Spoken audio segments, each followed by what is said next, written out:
Bonjour les Erexium, bienvenue pour ce live exclusif. On est vraiment très content de vous accueillir ce soir. On espère que vous êtes nombreux.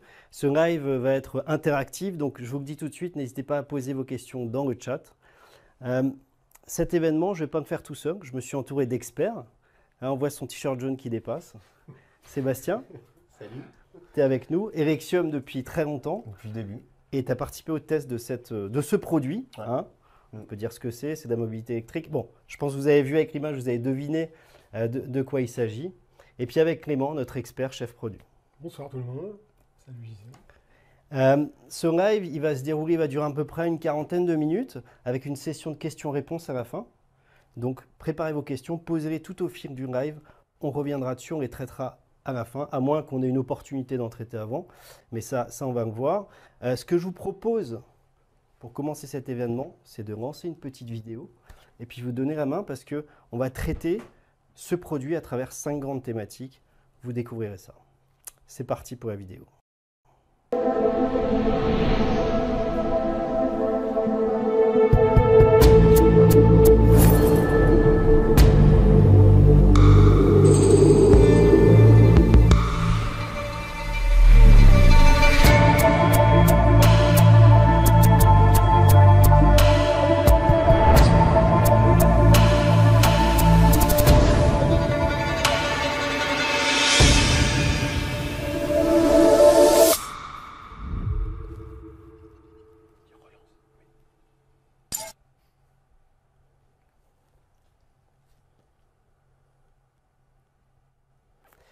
Donc c'est une très belle vidéo qu'on vient de voir. Ça envoie. Une vidéo assez design, où le produit est... C'est marrant, tu as changé de place. Exact, Ouais, tout oui. à fait. Il a grossi, c'est solo. Où le produit est starifié. Et est-ce qu'on peut commencer du coup par parler de design? Ah oui, on va parler design forcément, puisque vous avez vu dans cette vidéo, par rapport à nos gammes VT-Start, je pense que vous avez bien saisi la différence. Alors pour gagner un peu de temps, on ne fait pas un réel unboxing, mais ce que je voulais vraiment, c'était voilà, vous montrer la borne physiquement dans mes mains. Donc là voilà, version définitive, sortie d'usine. Donc voilà comment notre VT1 arrive. Écoutez, on en est très fiers. Voilà, on va parler avec Sébastien de tout ce qui va être conception, etc. Donc on va revenir plus en détail sur cette borne. Mais voilà, clairement, ça va être vraiment un super produit. Et comme vous l'avez vu ici, dans sa livraison, on va dire, d'origine, d'usine, donc elle sera livrée comme ça au niveau des références, on va aussi retrouver quelques petites subtilités, comme vous pouvez voir aussi avec cette finition-là. Mais je pense, mon oreille me dit que, mon petit bois me dit que Sébastien nous en parlera certainement. Tu avais un petit jeu à nous proposer, je crois, Jean-Christophe, en parlant du design justement. Alors je la garde avec moi, voilà, pour que vous puissiez bien voir. Alors Voilà. effectivement, j'ai une question à poser. Une question à poser à tout le monde. À votre avis, cette borne, quelle taille elle fait? En hauteur et en largeur? Essayez de deviner parce qu'il y a quelques jours sur le groupe Facebook, pour se souhaiter belles vacances, vous aviez publié plein de photos de vacances et j'avais mis une photo des lunettes à guerre. Et vous avez été des dizaines à me dire comment on peut les avoir. Donc les 3 qui se rapprocheront le plus de la bonne dimension gagneront des superbes lunettes à guerre. Il n'y a plus qu'à estimer. Alors voilà, on vous a présenté rapidement la borne physiquement. Qu'est-ce que tu penses de ce design, Sébastien? Je suis très content parce que c'est vrai qu'elle elle est sympa. Ouais. Elle est plus accessible pour les clients particuliers par rapport à la VT-Start. Qui avait aussi des qualités, mais bon, faut Elle avait des qualités techniques, Tout à mais fait. en termes de design, c'était plus pour séduire pour moi la clientèle pro que la Oui. clientèle particulier. Oui. Et donc là, on vient enfin remplir une case, en tout cas remplir un vide, un trou dans la raquette en tout cas. Oui, Ouais. ok. Bah, alors, il était identifié, Ouais. effectivement, on a vu vos différentes remontées. Bon, là, c'est clair qu'on voit bien qu'il y a une différence, notamment de taille, puisque, voilà, très clairement, elle est 40% plus petite que la version précédente. Donc, clairement, on la voit moins. Mais comme elle est plus jolie, donc elle sera quand même bien présente.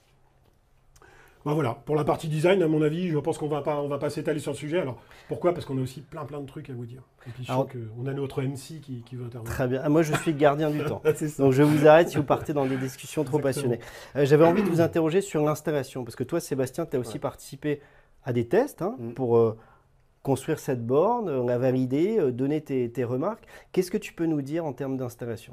Bah, en termes d'installation, déjà, je ne sais pas si on peut la... Mais bien sûr, elle est là pour ça. Hein. Je vais te donner les pièces, comme ça, ce sera plus simple. C'est plus simple. Hein. Voilà, En fait, tiens, ce qui est cool, c'est qu'elle est en deux parties. Je regarde là ou je regarde là? Là. Donc, elle est en deux parties et il y a un socle qui est ultra du coup léger, mais qui fait en gros le gros du boulot de l'installation. C'est avec ça. Où on a toujours le petit trou de centrage. On met juste une vis au milieu. Dessus, on met un niveau, un petit niveau. Et ensuite, il y a les deux autres trous à faire. Et on voit que c'est déjà ouvert ici. Et il n'y a plus qu'à passer les câbles. En fait, il y aura des caoutchoucs. En fait, ça sera des... Continuer, vas-y, ouais, les outils. Vas-y, c'est des obturateurs en caoutchouc qui sont pré-découpés. Voilà.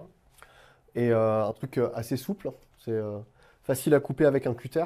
Et du coup, franchement, installer, ça sera hyper simple. Vraiment hyper simple. Et à l'intérieur, on peut fixer les câbles directement. Je ne sais pas si vous voyez à l'écran, mais il y a des passe-câbles ici de droite et gauche. Montrer en plan serré. Voilà. Si on passe sur la caméra ici, voilà, on voit d'un peu plus près. Hein. Il y a même les gravures dans le fond, hein, donc on comprend qu'on passe les câbles de puissance d'un côté et les câbles de pilotage de l'autre. Plus besoin de la notice, les gars, c'est tout marqué dessus. C'est tout marqué dessus. Exactement. Il y a même les sections recommandées qui sont... Les gars et les filles, parce que je sais qu'il y a des filles aussi, donc désolé. Et donc une petite question, je ne sais pas si vous avez vu, alors on va aller aussi relativement rapidement, mais là il y a une petite chose ici là, que vous pouvez observer, là, cette petite chose là qui est tenue par trois petits systèmes en plastique. Est-ce que tu sais ce que c'est? En fait, quand on avait fait le développement, j'avais posé la question, on me l'a dit, mais j'ai oublié. Écoute, ça arrive. C'est vrai qu'il y a tellement de qualité qu'on oublie vite. Alors tout simplement, voilà, vous avez une borne, hein, donc toute la partie technique de la borne qui se présente comme cela, et effectivement, il se peut, pour des raisons X, que vous ayez un blocage du câble. Alors tout simplement, ce petit outil qu'on a décidé de ne pas mettre dans la boîte, mais qu'on a décidé de laisser attacher au support pour ne pas le perdre, hein, bien entendu, et bien tout simplement, ça servira, en passant derrière la borne, à déverrouiller mécaniquement le servomoteur. Ouais, parce qu'on peut, même si le câble est attaché, on peut désolidariser la borne. Tout à fait, hein, c'est un système de chevalet, donc on vient la glisser dessus, là, qu'elle tient toute seule, même sans mettre les vis. Il n'y a pas de risque qu'elle tombe, puisqu'il y a des systèmes un peu comme un cintre. Et donc, effectivement, même sans l'avoir vissée sur son support, elle peut tenir et on peut travailler tranquillement. Tranquillou, ouais, effectivement. C'est cool. Juste une petite remarque aussi, parce que je sais que c'était des choses qui étaient remontées. Vous avez vu que j'ai enlevé ici une plaque d'étanchéité. Voilà, le physique de la borne ici. Voilà, merci beaucoup Sébastien. Et donc ici, à une époque, vous aviez quelque chose entre les deux.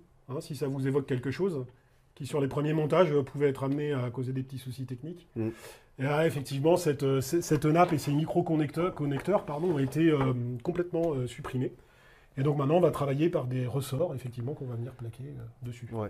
Tu confirmes que c'est mieux de ne pas avoir forcément le système sous la main? Petit message pour vous, parce qu'en fait, quand ils me l'ont présenté, j'ai été tenté forcément de mettre les doigts dessus. Alors, c'est des connecteurs en alliage, quoi. Donc, il faut éviter de mettre ses doigts dessus parce qu'on a du gras sur les doigts. Voilà, c'est une question de contact électrique, hein, rassurez-vous. Mais une fois qu'on a compris comment ça marche, on n'a plus besoin de toucher. Exactement, voilà, c'est ça. C'est exactement ça. Donc, voilà pour ces principales facilités de montage. Et bien sûr, pour finir rapidement, toute la partie gestion de câbles que vous allez avoir ici. Donc la partie puissance qui va remonter ici sur toujours des connectiques sans vis, on est bien d'accord.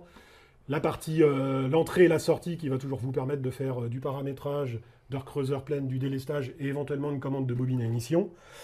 Et puis ici, on en reparlera un petit peu après, une petite zone là qu'on va évoquer par la suite. Tu nous parlais, Sébastien, quand on discutait tout à l'heure du poids de cette borne aussi, qui dans l'installation, c'est aussi un argument que ce soit plus facile, plus léger à installer. En fait, clairement, avant, pour installer la borne, fallait prendre tout le poids de la borne, et puis du coup, c'était pas... on y arrivait, c'est pas le sujet, hein, mais c'était pas super confort. Là, on est sur un truc ultra léger, et pour le régler, c'est super simple. Pour autant, la borne, elle n'est pas si légère que ça non plus. Et je m'étais fait la réflexion de me dire, waouh, par rapport à ce qui peut se faire dans la concurrence, sans en parler, mais on est quand même sur quelque chose qui a du poids. Mais je pense que pour nous, en tout cas pour moi, ça n'a pas été un frein. Ça a été au contraire un gage de qualité. Je me dis, en fait, on a du plastique... le plastique, elle se tord pas de rire quand tu la manipules. Bonne expression. Que ce soit le socle ou Même quand on utilise une visseuse, parce que pour serrer les vis, on utilise une visseuse. Moi, j'utilise une visseuse à choc. J'ai pas peur de le serrer. Ça va pas péter parce que je l'ai serré un peu trop, quoi. Donc c'est vraiment bon, faut pas abuser non plus. Mais, mais en tout cas, franchement, c'est une borne c'est costaud. Enfin voilà. On est sur la même solidité. Oui, tout à fait. On n'a pas les mêmes indices IK, donc clairement. effectivement, ouais, tout à fait. On n'a pas perdu en qualité, en tout cas avec cette borne-là. Donc c'est cool. Ok, donc installation facilité. Ouais. Vous l'avez vu d'ailleurs, mode facile activé, vous Mode verrez, facile c'est activé. aussi la campagne de communication. Exactement. En termes, est-ce qu'elle est évolutive cette borne? Alors oui, bien sûr, le but aujourd'hui, on sait bien qu'on est... la borne aujourd'hui, j'ai envie de dire, c'est un peu l'histoire du téléphone il y a une dizaine d'années. On vit en fait sans cesse des révolutions technologiques avec des nouvelles normes, des nouveaux systèmes, voilà, des adaptabilités, une volonté des gens à être connectés. Alors après, on en pense ce qu'on en veut, mais en tout cas, c'est le marché qui est comme ça. Et donc, effectivement, il y a des évolutions dans cette borne. Alors, deux sens principaux. Le premier sens, ça va être une évolution matérielle qu'on va avoir ici. Donc, si je montre le bon côté, ça va être mieux. Donc ici, en fait, vous pourrez remarquer qu'il y a 2 slots, en fait. C'est comme des racks de PC pour les plus geeks.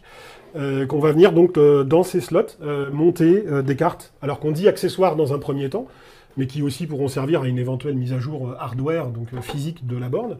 Donc par carte accessoire, j'entends par exemple une carte pour traiter la télé-info client, qui est chère à notre cœur chez Aguerre, historiquement sur nos bornes. Et aussi par exemple des bornes avec du RJ45, enfin des connexions Ethernet, pardon, du Wi-Fi, de la borne OCPP. Toute l'histoire de VT1 n'est pas encore écrite, mais il y a plein de choses qui arrivent. Et donc du coup, voilà, ça nous permet de rendre très facilement cette borne... avec ces cartes évolutives. Ça me fait penser un peu à la Nintendo NES où tu mettais les cassettes. C'est ça, c'est ça. Il faudra un cache en plastique dessus. Mais effectivement, c'est l'idée. C'est l'idée. Okay. Alors, bien sûr, cette borne-là, on vous l'a montré, on l'a démontée pour marcher un peu le travail. D'origine, elles auront déjà la carte accessoire puisqu'elles vont être livrées avec la carte TIC incluse. Donc, elle pourra déjà faire cette gestion d'énergie.